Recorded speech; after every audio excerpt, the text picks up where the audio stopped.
So, okay. I have a wonderful quote from Bhagavan Nityananda, from the Chittakash Gita. And Bhagavan says, I've mentioned that he often did very homey kind of analogies and metaphors from village life, but this is really hardcore Kundalini yoga, although the way he interprets it is quite interesting. He says, the subtle Kundalini Shakti, that inner energy, must be comprehended by the path of buddhi, which is the intellect.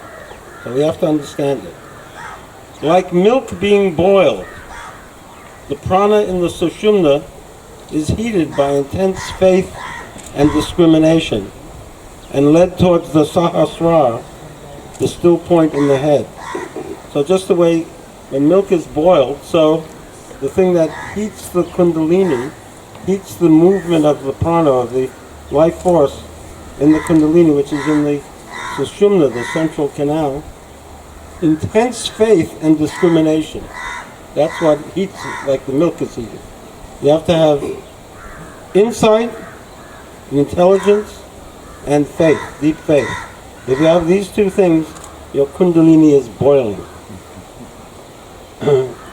So that's, and then he says, as the kundalini shakti crosses each chakra, each guna changes. So as it moves through the classical 7 chakras, each spot, the guna, now normally we talk about 3 gunas, but I think here he's talking about each of the chakras has a different quality, different vibration, and represents a different stage in life. So as the movement goes through the different chakras, we have a completely different outlook each time.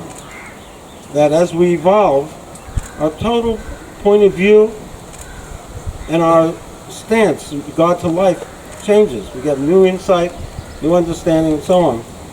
He says, the change of one guna means the change of one's whole birth. We become like a new person. I think some spiritual seekers would say, even though we remain always the same person in some ways, in another way, if you look back, you may not be the person you were before you began your spiritual quest. How many would say that? There's been a profound change, almost unrecognizable. So he's saying, each time you move a different stage, a different level, you become like a new person. He says, as the breath of life, which is in the chakras, as enlightenment moves upward, very metaphoric, but as our prana, as our life force, our energy increases, as we evolve and grow and expand, then peace and patience flower. So how do you know you're evolving? Greater peace, greater patience. You can carry that cross. It doesn't mean you're always peaceful or always patient, but in general you're moving towards that. With greater wisdom, you get greater patience, because you understand things more. When you understand why a person does that, you're less reactive. Isn't that true? And so that's what happens. He goes, cross the 5 chakras, the 5 houses, and reach the 6th, the Arjuna chakra between the eyebrows, the 6th chakra. So cross the first 5 and reach the 6th between the eyebrows. Then freed from the 6 gunas, enter Satchidananda, being consciousness bliss. So go beyond these 6 into the topmost center where you enter Satchidananda, which is the scriptural way of talking about universal bliss. Bhagavan Nityananda is saying there is such a state of consciousness that when we purify all the ego movements and the fear and the desire and the anger and the jealousy and all those things, we attain that state. You know, I was just hearing about a report. Somebody did some experiment with a drug. What's it called? Ayahuasca,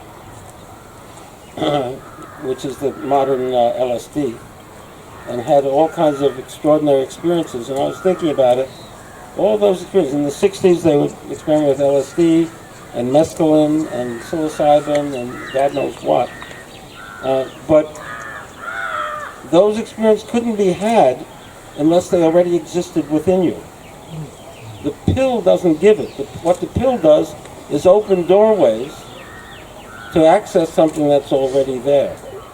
And that's what yoga does too, but not violently or unnaturally, but naturally. It opens to a source that's already within us. He says, strengthened, now this is very poetic. I don't think you can really rationalize what he's saying. Strengthened in the ajna, enter the fire circle in the inner heart sky. If you like poetry, that's beautiful. Strengthened in the ajna, so you sort of, this is like the base camp. You get to the top, you go to make the leap to Mount Everest or Mandagni Mountain. You're at base camp. What? The cave. It's the cave. And you're getting ready. Enter the fire circle in the inner heart sky. I wouldn't know where to begin to talk about that. The inner heart sky. This mystical place of perception and insight. He says, Shiva and Shakti merge and play. The triple time of past, present, and future merge. All come together in the bindu, which is the blue pearl that Baba talked about, at the most subtle level of consciousness. Past, present, and future exist only in the discursive mind, our literal minds, but beyond that is eternity, and this is where we're going. In the bindu also is the fire of wisdom, the fire of jnana. Meditate on this fire. He effortlessly talks about these exalted experiences because he lives there. He can move freely from this exalted to a normal consciousness.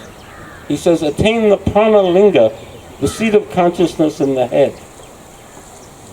Let the prana unite with Shiva and dance as the one self. Conquer mantra and yantra, symbols spoken and drawn.